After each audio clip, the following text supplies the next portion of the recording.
Olá, meus queridos alunos, sétimo ano, tudo bem? Professor Silvinho Santos aqui com vocês mais uma vez para mais um assunto de ciências, né? A gente está falando aí sobre o reino vegetal, o reino das plantas, que é um reino bem extenso, tá? Quando eu digo extenso assim, é que tem muita coisa para a gente estudar. Agora, é claro, a gente tenta resumir e fazer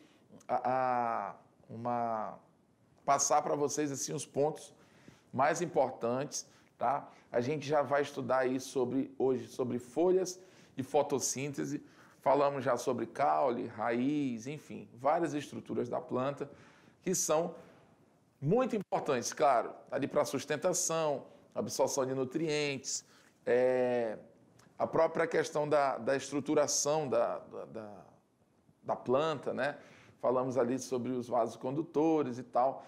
Agora, a gente vai falar um pouco mais sobre outras estruturas, no caso agora folha e fotossíntese, tá bom? Vamos lá, joga na tela, vamos ver direitinho o que vai ser abordado nesse assunto aqui. Bom, o reino das plantas, como eu já falei para vocês, o reino das plantas vai ser falado hoje, né, mais especificamente sobre folha e fotossíntese, tá?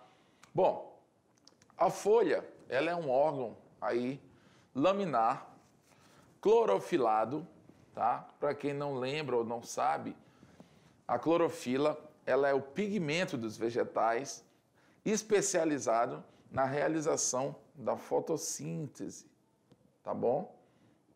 O que seria a fotossíntese? E o processo pelo qual a planta fabrica moléculas orgânicas para a produção de energia, tá bom? A transpiração e respiração vegetal. Isso mesmo, para quem não sabe ou não imaginava, a planta transpira e respira e ainda por cima faz a fotossíntese, tá? Então, e tudo isso acontece aí pelas folhas, né? Principalmente pelas folhas. No caso, a fotossíntese, ela acontece nas folhas. O processo de respiração, ele acontece aí nas células da planta, né? Por todas as células. E o processo de transpiração também aí, principalmente pelas folhas. Vale lembrar que as folhas possuem essa coloração verde, né? Geralmente por causa de quem? Por causa justamente desse pigmento, né? Que é a clorofila. E para que serve a clorofila? Assim, fisiologicamente falando, qual é uma grande importância da clorofila? É a clorofila que absorve ali a luz solar no famoso processo da fotossíntese e transforma essa energia solar em energia química dentro da planta para que ocorra o processo de fotossíntese. A fotossíntese, né, que vai ser aí, como eu falei ainda há pouco, o processo pelo qual as plantas vão produzir seus nutrientes, e esse processo é muito importante aí, por quê? Porque ele tem como produto o oxigênio, e o oxigênio, por sua vez, é uma substância essencial para a vida dos outros seres vivos, tá bom? Então, as plantas, de uma forma geral, elas são muito importantes, não só na cadeia alimentar como produtoras de energia, mas também pela produção do oxigênio, tá? Agora, diga-se de passagem que as plantas não são as principais responsáveis pela oxigenação da atmosfera, e sim as algas, tá? As algas do reino protista e as algas azuis do reino monera. Então, a superfície laminar, no caso da folha, né, tá, a gente está falando, contribui para a fotossíntese, pois, além de facilitar a absorção, facilita a absorção de gás carbônico, permite que grande número de cloroplastos fique exposto à luz. O que são cloroplastos? Cloroplastos são as organelas, né? São estruturas celulares presentes nas células vegetais, especializadas em promover fotossíntese. É a presença dessas células na planta, dessas células não, né? É a presença dessas estruturas nas células das plantas que permite com que as plantas realizem a fotossíntese, tá bom? É dentro dela que tem todo o mecanismo aí para a realização da fotossíntese. Por isso, a presença dessas estruturas nas folhas, ela facilita o processo de absorção de gás carbônico, permitindo assim a fotossíntese. Como assim, professor? Elas estão na folha. A folha é a parte que fica mais exposta da planta. E é por isso que, adaptativamente falando, né, as folhas estão na parte de cima da planta justamente funcionando como se fossem umas unidades receptoras da luz solar, porque a planta precisa da luz solar para produzir essa energia. E essa energia é produzida na folha. A fotossíntese ocorre na folha da planta. Por isso a folha da planta fica nas regiões mais expostas da planta. Tá bom? Morfologia, ou seja, formato, né? A gente tem a folha completa e a folha incompleta. A gente tem aqui, ó,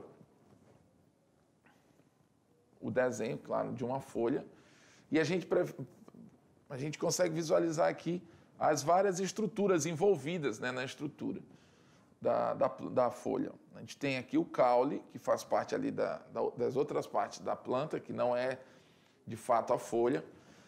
Tá? A gente tem a bainha, que é o início ali do talo ali da planta, né? O pecíolo, que é justamente essa estrutura que prende a folha, né? Vou até apagar aqui, mais precisamente, né? Senão fica uma informação equivocada aqui para vocês.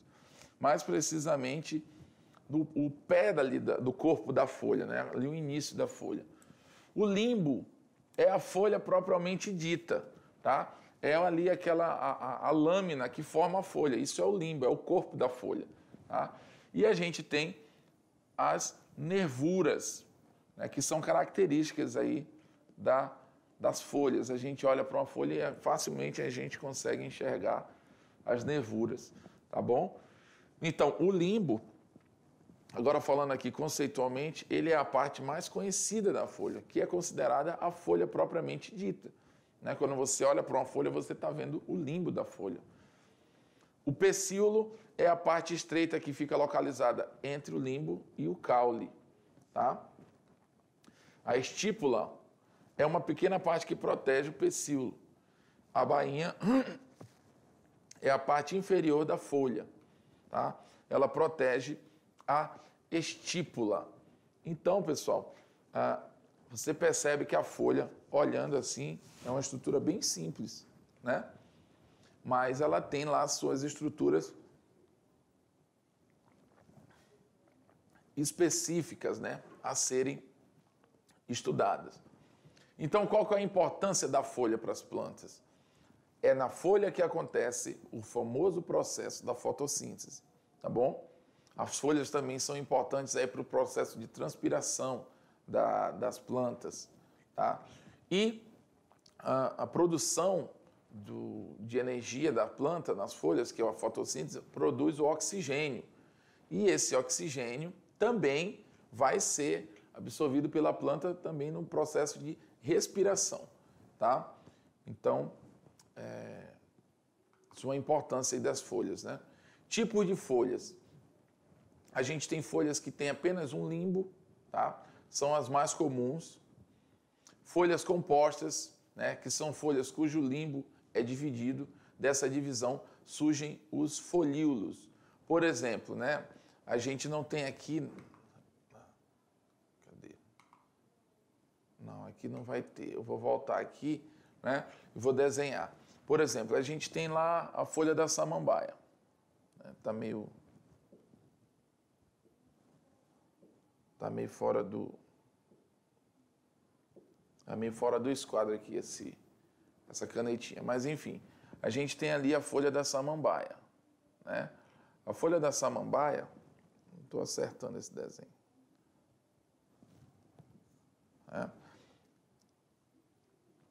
A folha da samambaia, se você prestar atenção, ela é meio assim, ó. Não é isso? Aí ela tem ali a... Opa. Mais ou menos isso. Né? Aí o que acontece? A gente chama isso, no caso, as folhas compostas, né? Que são uma folha que vai, onde surgem várias proeminências laterais, formando outras estruturas que são os folíolos, tá? E as folhas simples, que são essas que a gente conhece normais, tá? Então, em relação às nervuras, a gente tem as paralelinérvias. Você percebe que as nervuras são longitudinais, assim, né? A gente tem as peninérvias, que essas nervuras são mais desorganizadas, digamos assim, né? Elas não seguem um determinado padrãozinho certinho, né? Modificações foliares. A gente tem as brácteas, que são o quê? Folhas nas bases das flores que ajudam a atrair animais polinizadores. É uma das funções, né, das flores, juntamente aí com as brácteas, atrair polinizadores. O que são polinizadores? São aqueles animais que vão vir nessa planta ou atrás do néctar dessa flor, né, para se alimentar, ou atrás de um fruto que tem aí nessa planta, e eles vão fazer o quê? Eles vão se alimentar dessa planta não, né, dessa fruta, e vão produzir aí a dispersão desse material, né, por toda a floresta. Mas no caso aqui, a polinização vai acontecer de que forma? Quando um inseto, ou uma ave, ou um besouro, são vários animais polinizadores, eles entram em contato com essa flor da planta, né?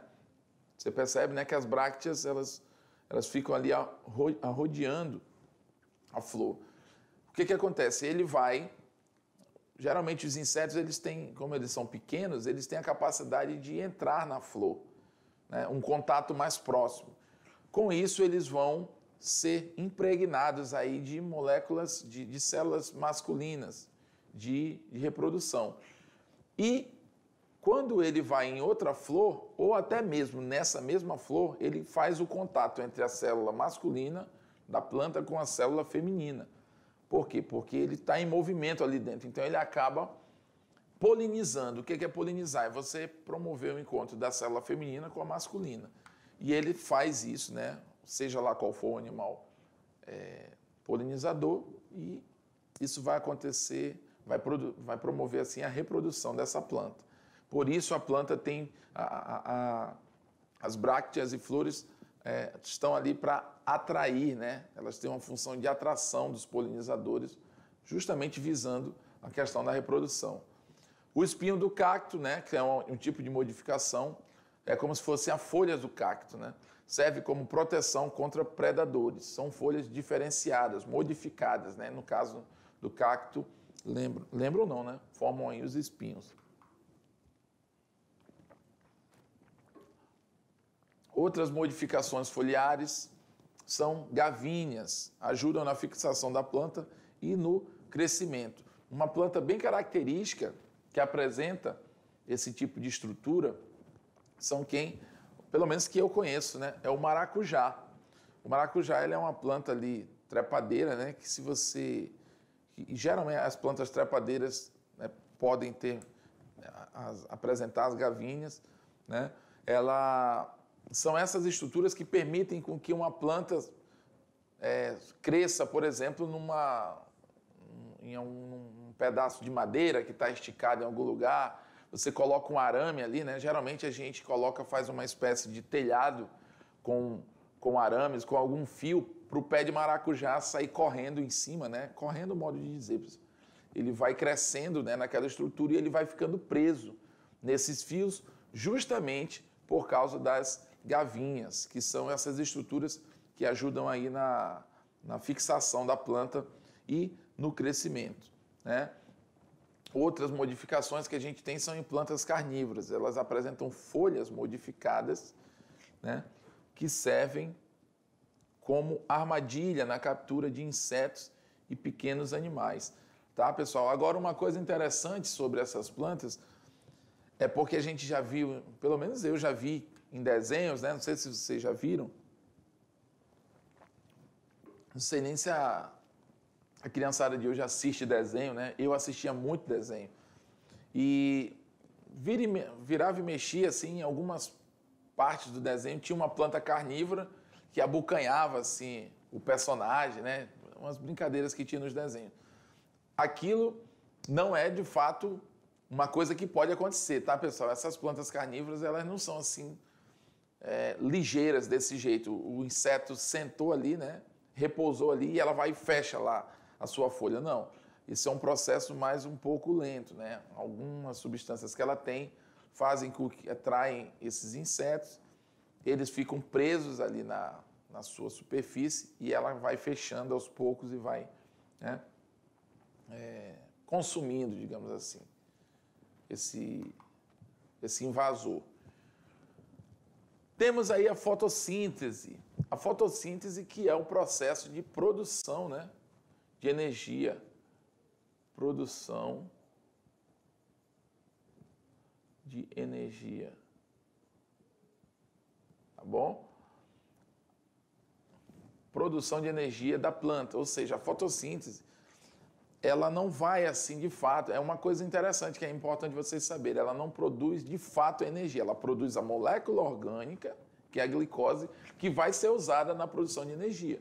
Mas ela é considerada autossuficiente por quê? Porque ela mesma produz a molécula orgânica e depois ela respira essa molécula. Ela vai, no processo de respiração, ela transforma em energia. Então, ela faz tudo sozinha. No nosso caso, não. A gente precisa se alimentar de um outro ser vivo para obter essa molécula orgânica, né, que é a glicose. A fotossíntese não. A planta, ela mesma produz a glicose dela. E a fotossíntese produz a glicose e não a energia de fato. Entendeu? Então, ela vai usar para isso o quê? Água, gás carbônico e luz solar. Tá bom? Então, ó, a energia solar, o gás carbônico, né, e a água. Então, você percebe pela setinha, né, o que entra na planta para a formação, para acontecimento da fotossíntese. Entra a água, você percebe que as setinhas estão apontando para dentro da planta. Ó, tá? Na planta, ela vai passar esse material, né, o gás carbônico, a água, juntamente com a luz solar, que vai ser fixada na planta pela clorofila. Né? A clorofila tem a capacidade de pegar a luz solar e transformar ela em energia química para dar movimento a todo esse processo. É como se fosse o combustível para esse processo acontecer. É a luz solar. Tá? Aí, o produto dessa fotossíntese vai ser quem? A glicose, né? Que a energia que a planta vai usar para a produção da sua energia. E um produto, né, que vai ser, além da glicose, que vai ser usado pela planta, também existe um outro produto que é o oxigênio. E esse oxigênio, sim, vai ser liberado no ambiente para ser consumido por outros seres vivos. Vale lembrar que 90% da fotossíntese, 90% da fotossíntese são promovidas aí pelas algas e não pelas plantas, tá bom? Então, as plantas são fotossintéticas, elas realizam fotossíntese, mas elas não são as principais responsáveis pela produção de oxigênio do planeta, tá? Então, a gente tem aí na respiração, a planta absorve o CO2, ou seja, ela produz oxigênio, mas ela também usa, tá? Então, ela absorve o CO2 e libera o gás carbônico. Esse é o processo de respiração. No processo de fotossíntese, ela absorve o gás carbônico e libera, além da água, ela libera também o oxigênio. Tá? E na transpiração, ela perde água para o ambiente. tá bom? São esses os acontecimentos em cada um desses processos. Tá, pessoal? Então, agora se liga na atividade, falamos aí sobre folha e fotossíntese, na importância dessas estruturas e desse processo aí para a produção de energia da planta, tá? Vamos lá?